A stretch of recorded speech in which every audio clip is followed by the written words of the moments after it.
मैं आज कॉलेज नहीं गया क्योंकि ऑब्वियस रीजंस थे मेरे पास। कल मेरे ऑलमोस्ट 750 850 रुपये लग गए थे सिर्फ कॉलेज में ट्रैवल के अंदर, क्योंकि राजस्थान की जो रोड है ना वो बहुत अच्छी है, स्पेस टेक वाली। तो मुझे बहुत प्रॉब्लम आई थी यहाँ से जाने में, आने में भी। तो वो टैक्सी के फेयर्स बढ़ जाते हैं। आज तुम गेस करो कितना टैक्सी का प्राइस होगा। इतना ज़्यादा भाई पैसा मांग रहे थे सिर्फ एक साइड जाने का। आई एग्री कि भाई थोड़ा सा आता ही है भाई, प्राइस हाई हो जाता है इतना ज़्यादा। और ये नहीं है, मैंने 12:30 बजे तक ट्राई किया है कॉलेज जाने का, बट मैं नहीं जा पाया। एंड सुबह तो जल्दी उठ गया था अनफॉर्चुनेटली। जो थकान मुझे कल हुई है ना भाई, मतलब मैं कल घर आने के बाद ऐसा सोच रहा था कि भाई मुझे नींद आ रही है, मुझे सोना है। तुमने मेरे ब्लॉग्स में देखा होगा, पिछले वाले ब्लॉग में। बट मैं जब सोया और मैं सुबह उठा, मैं सुबह जल्दी उठ गया था 5-6 बजे के आसपास। मेरी नींद तो खुल गई थी, बट मेरा बिल्कुल मन नहीं कर रहा था कि भाई मैं तो नहीं कर सकता। इसलिए मैं उठ के बस एटलीस्ट वो फ़ोटो ले लिया था कि मैं वो डाल पाऊँ ब्लॉग के अंदर। एंड देन कॉलेज का वेट करा मैंने, बीच में थोड़े बहुत काम करे।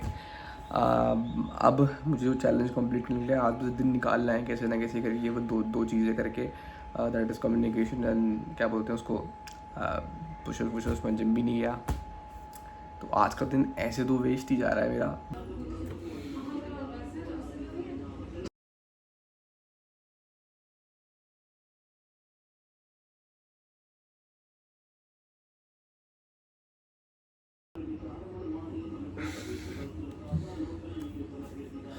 आज थोड़ा मैंने लेट करा है चैलेंज, क्योंकि ऑब्वियसली मेरा दिन र्यून ना हो, उससे बचने के लिए आई स्टार्टेड दिस, कि मैं एटलीस्ट उसको काउंट करने के लिए कर लूँ एक बार।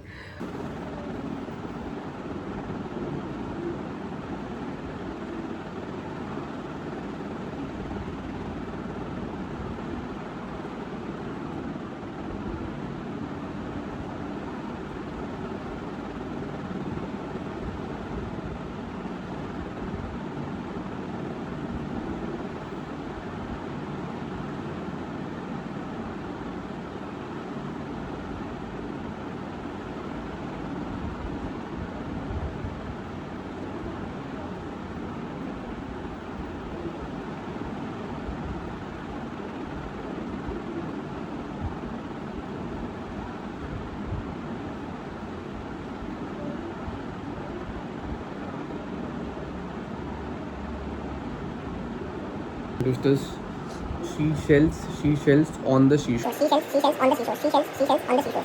Seashells on the seashore. Seashells on the seashore. Seashells on the seashore. Seashells on the seashore. Seashells on the seashore. Seashells on the seashore. Seashells on the seashore. Seashells on the seashore. Seashells on the seashore. Seashells on the seashore. Seashells on the seashore.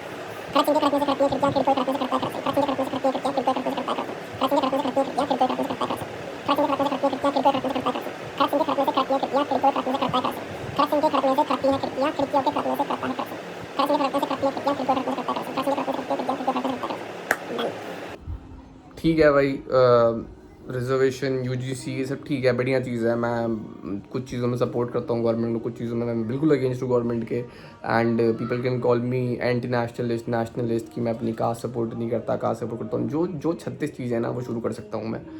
But the reality is कि development के नाम पे हम कुछ भी नहीं है, ठीक है। मैं ये चीज़ बहुत सीरियस वे में बोल रहा हूँ। मैंने कभी भी अपने ब्लॉग में किसी पॉलिटिकल पार्टी को उल्टा सीधा नहीं बोला, but this thing is out of hand. ये जो फोटोज़ तुम देख रहे हो ना, ये हमारे यहाँ पर रोज़ होता है, रोज़। As a college going student मुझे 1000 रुपये पे करना पड़ रहा है जस्ट बिकॉज, क्योंकि यहाँ की रोडें ख़राब है। उसकी वजह से मैं कॉलेज नहीं जा पा रहा। कौन लेगा इसकी रिस्पॉन्सिबिलिटी?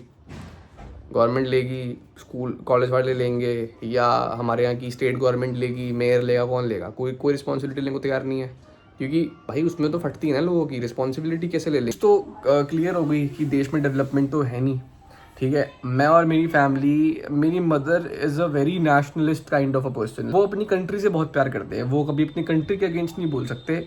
मैंने उनको इतने बार बोला है कि नहीं हम यहाँ से शिफ्ट करेंगे, हम कंट्री छोड़ने की चीज़ सोचते हैं कि नहीं let's just earn money and go out from air, यहाँ पर कुछ रखा नहीं है, ठीक है। वो हमेशा मुझे बोलते थे कि एक कंट्री छोड़ने का मतलब होता है कि आप वहाँ के लिए जो नेशनलिज्म फील करते हो ना, वो आप छोड़ के जा रहे हो। If I am from an Indian, I am going to be an American citizen, तो मेरे अंदर फिर वो अमेरिकन नेशनलिज्म होना चाहिए कि भाई रग रग में अमेरिकन है, समझ रहे हो। लेकिन वो रेडी नहीं है चीज़ों करने के लिए, लेकिन आज वो मेरे को बोलते हैं कि कर लेते हैं, अगर कल को अपॉर्चुनिटी मिलती है लेट्स जस्ट शिफ्ट आउट, ठीक है। इंडिया में रहने का फ़ायदा नहीं है, क्योंकि और आज से 10 साल बाद भी फ़ायदा दिख नहीं रहा है, 10 साल 20 साल बाद भी फ़ायदा दिख नहीं रहा है कि कोई ढंग की पॉलिटिकल पार्टी, क्योंकि है ही नहीं ना भाई, पॉलिटिकल पार्टी ढंग की है ही नहीं। इधर इस साइड या इस साइड पॉलिटिकल पार्टी सब ऐसी ही है भाई, थोड़ी सी बुद्धि है ना। एक बार थोड़ा सा पीछे आकर देखो कि भाई are we really heading towards a right और समथिंग गुड सिटीजन और लाइक अ गुड कंट्री। जो हम टॉप 5 में बात करते हैं GDP wise, are we really in top 5 countries? Infra हमारा कचरा, लोग हमारे सीख रहे कचरा, कुछ है नहीं, हर घर बेरोजगारी, हर घर ये सब है। लाइक कितनी गिनवाऊँ मैं? और मैं रूलिंग स्टेट को ही क्यों ले लूँ? मैं भाई अपोजिशन को क्यों नहीं ले लूँ? अपोजिशन का कम हाथ है इस चीज़ में, वो भी तो ये सब चीज़ें ही फैला रहे हैं। इस भाई मैंने सोचा था कि मैं वीडियोस नहीं बनाऊंगा इस चीज़ को लेकर, मैं सिर्फ व्लॉग्स पे ध्यान दूंगा, लेकिन भाई मेरा ना जो वो अंदर का ओपिनियन है ना, मैं चुप नहीं रह सकता भाई अब, ठीक है। मैं लास्ट ट्राई मारना चाहता हूँ, मे बी मेरे वीडियोस की वजह से अवेयरनेस क्रिएट हो, हम लोग ऐसे बंदों को पकड़ेंगे, रेलेंगे कि भाई नहीं ये चीज़ गलत है। वेदर मैं सिर्फ पॉलिटिकल की बात नहीं कर रहा भाई, मैं बनाऊंगा वीडियोस, भले ही फ़नी हो ना हो मुझे फ़र्क नहीं पड़ता, बट मैं अपना ओपिनियन नहीं होल्ड बैक कर सकता भाई, क्योंकि मैं जितना होल्ड बैक करूँगा, जब मैं अगर मान लो कल को मैं जगह छोड़ देता हूँ, मुझे बहुत रिग्रेट होगा कि मैंने एटलीस्ट अपनी कंट्री के लिए ट्राई भी नहीं मारा। इसलिए भाई मैं, भले ही मेरी वीडियोस फनी ना जाए मुझे फ़र्क नहीं पड़ता, but it is very important कि भाई हम लोग आवाज़ उठाएं इन चीज़ों को लेकर, हम लोग इस चीज़ को लेकर बोलें। वेदर प्रॉब्लम्स होती है देखी जाएगी, बट उठाएंगे आवाज़ अब।